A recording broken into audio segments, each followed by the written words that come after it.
So the Maritime Museum is calling an exhibit Fragile Waters. This is new. It's a new exhibit out there. This is amazing. Black and white photographs from the greatest photographers of our time, including Ansel Adams and others in that category. And there's Allie right now talking about this, and this is on the actual ship, yeah, on the Maritime Museum. Yes, yes, we are actually on the ship, and they've put together this very cool display, and I am so honored right now to be talking to Jean Adams, who is Ansel Adams' daughter-in-law, and you really put this all together. Tell me about the process to do that. We decided that with the BP spill in the Gulf of Mexico and 87 days of gushing oil and crude coming up and then putting dispersants on it, that this was something that we really all had to be attentive to. And because we were working with fine art photography, we decided that perhaps we could do something with images of water and to touch people in their hearts, to have them care a little more about water and what happens, and to appreciate, in a sense, what we do have and not lose it, and then to restore what we don't have. So we've been looking at water, nature, light on the water, and fine art photography. And obviously, your father-in-law, he's very well known, but you also brought in some of the other artists here to display their work as well. Yes. Ernest Brooks, Dorothy Kerber-Montley, and Ansel Adams are the three photographers working in black and white. They all have a passion for their subject matter. They know it intimately, and they're able to communicate that. And this is something that we have really appreciated, that they share that in common. It's not a weekend excursion. Yeah. It's a lifelong commitment. Now, I want to take, let's walk into the first room over here, and we'll have Wild Bill follow us. I borrowed Wild Bill from Dave. But some of these photographs that we're seeing here, these are, Ernie worked mostly in underwater, right? He did. He does for the most part. That's what he's really known for. We also have some very fine images of his that are done more recently that are from the Antarctic in infrared, black and white. And they're amazing because it shows so much more than the human eye can see. Very cool. And let's walk into this room right here. What is your favorite in this room? Do you have a favorite? Is it hard to pick a favorite? It is difficult because I happen to love the work, and I'm delighted that I can work with such fine, beautiful pieces. Yeah, it's just great. This is one of them. We were just down, my husband and I were just down there, and the only reason there's water in the Rio Grande at this point is that it's coming in from Mexico. It is dry north of Las Cruces already. It's a very pathetic situation. Water is so desperate, and we are having the droughts all over the west. And we were just down in Brazil, and they're having a drought in the tropics. Well, and I think that's why, thank goodness there's rain here today, but this is something fun that people can come and see if it is a rainy day, because how long is this exhibit running through? Through September, yeah? September 15th. And so people can come. Check it out. Yeah. Very cool. They're really expecting that. We have some very fine photographs. We have unusual photographs that no one has ever seen. We have some that are unique and very, very precious. Very cool. Well, we're going to check in with you guys in a little bit later. And in fact, we have one of the artists who we're going to talk to her in a little bit. So guys, I'm going to send it back over to you. Wow, what a treat. That is some special stuff. It is. It is a photographic exhibit of some of the world's best photographers in the history of photography, going all the way back to Ansel Adams. Good morning. Good morning. You know what? That's right. We're down here at the Maritime Museum where the exhibit actually has just opened, and I'm joined by Dorothy, who happens to have some of her great artwork up here with Ansel Adams and with Ernie. This has got to be kind of surreal to have your artwork up here a little bit.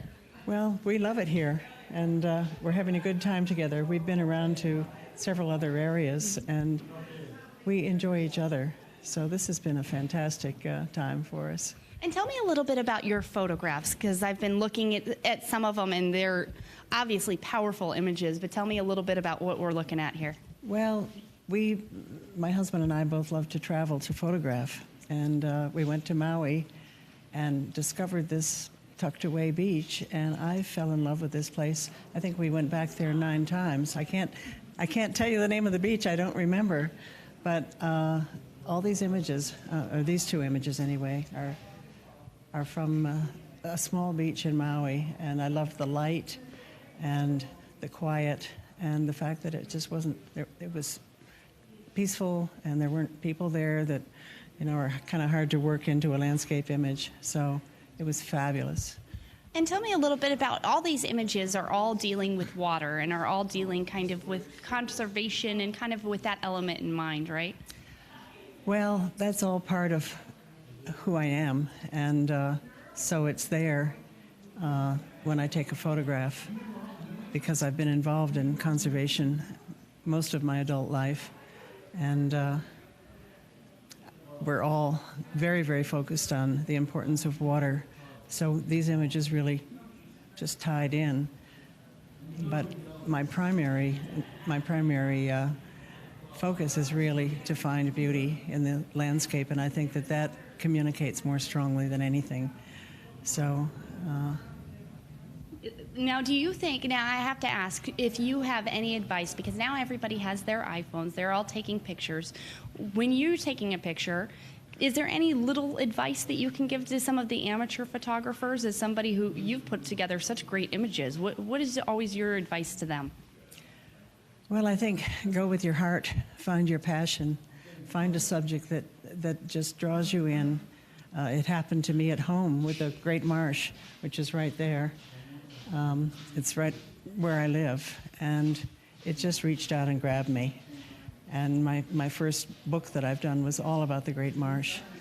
So it's a relationship. It's not a click and run or snap and run. It's just let yourself get drawn in and enjoy. Very cool. Well, thank you, Dorothy, so much for being here. We're going to take a few more looks at some of the photos, because this is only just only a little piece of what you can see down here at the Maritime Museum, and obviously the whole exhibit runs through September. Guys, I'm going to send it back over to you. The Maritime Museum. Yes. And I have found, you guys won't even believe me, but I'm telling you, you know those commercials where they're looking for the most interesting man in the world? I found him right here. His name is Ernie Brooks, and he has some of the photography in here. You are the most interesting man in the world. Some of these are absolutely amazing, and the amount of trips that you have planned at 80 years old is probably more than what I do, in 10 years. It's what you love. You should do in your life what you love. And I've been a photographer since I was 6 years old, and my grandmother was, my dad, my uncle. My mentor, Ansel Adams, you saw his work in this particular exhibit. Mm-hmm. And black and white is a very, very powerful statement. I chose the ocean because all the other topics were taken. And the ocean's beautiful. It really is. Not only the wildlife, the plant life, the quality of light is incredible under the ocean. And I try to make a statement with each one of my images so my viewing audience gets the true picture, and that's really important. It really is. Now, I want to have Wild Bill look at the one that's behind us over here, because there is a very cool story with this Clowns of the Sea. Tell me the story behind this. Well, for your audience, they'll love this. Each one of my images, there's a story behind everything in your life. This is Santa Barbara Island. This is 1993. It's 12 o'clock noon. My students are through diving. They're on the boat having lunch, and I decided I want to go have some fun.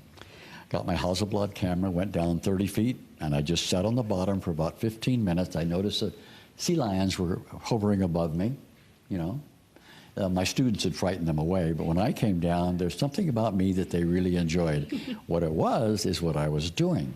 So what I did, I took my mouthpiece out, took my mask off, and I blew through my nose, air to the surface, put my regulator back in, mask on, and this little gal here comes down, and she sits right in front of me, like this, and she looks at me. I took my mask off and I blew out through my nose, and she started doing this. Then she realized she had to get her air from up here. So off she goes to the surface, finds her sister, these are two little sisters, talks to her sister, evidently. They come down and they get in this position like this. I do it again. They start doing it, and I went click. And that was one exposure and a beautiful story. And the love and the touching, the simplicity, and what they're doing.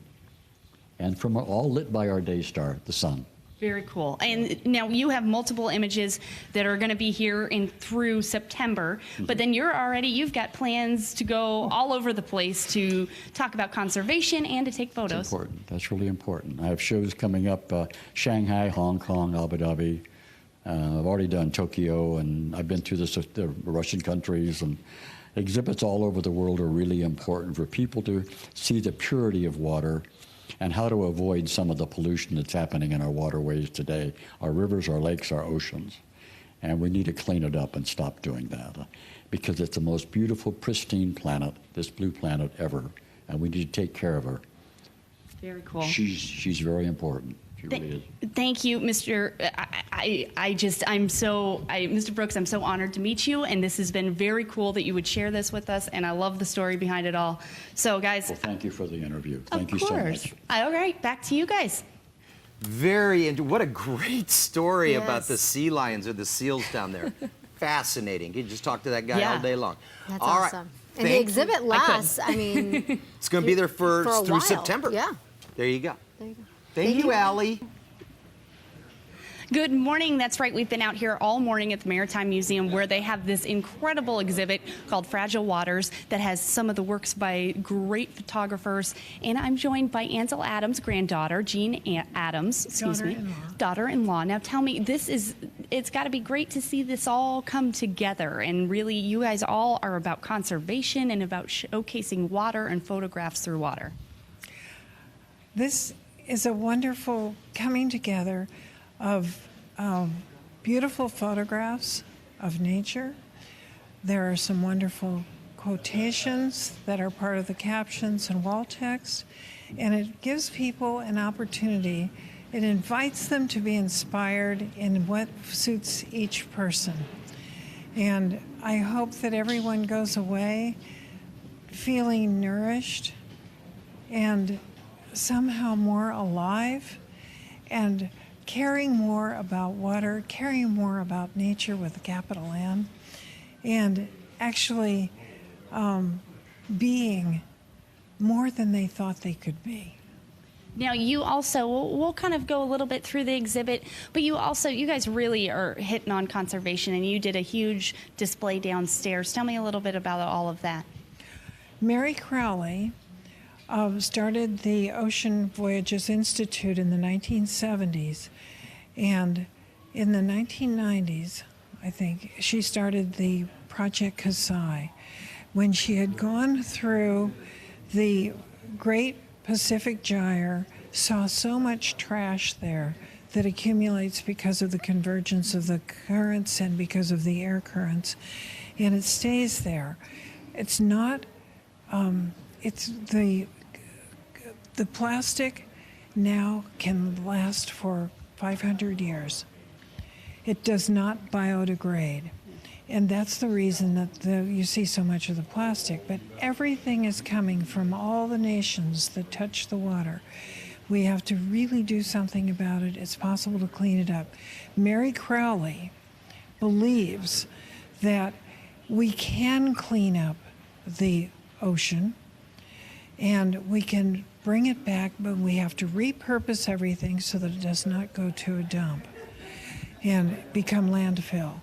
We don't contribute to another problem. It's a very important thing that we all pay attention in terms of what we use, how we use it, if we use plastics. And tell me, you guys, through this whole idea, you guys have some just pictures that you can't see anywhere else. They are definitely unique and also nowhere else you can see them. Yes, especially there are two of Ansel's, one when he was 16 and one that he made when he was 18. And Ansel made photographs, he didn't take them. And most of the photographs in this exhibition are gelatin silver, and they're original, made by the photographer himself or herself. And They used heavy equipment. They used equipment that was sometimes had glass plates, contact negatives. And when we have the technology today of the digital where you can just click it and throw it away, or say, gee, I like that, and save it and print it, it's a totally different thing. Definitely. Well, thank you so much for coming and joining us this morning. The exhibit will be open here at the Maritime Museum through September. Thank you. Guys, we're going to have more Good Morning San Diego coming right back. Happy Sunday to you. Slowly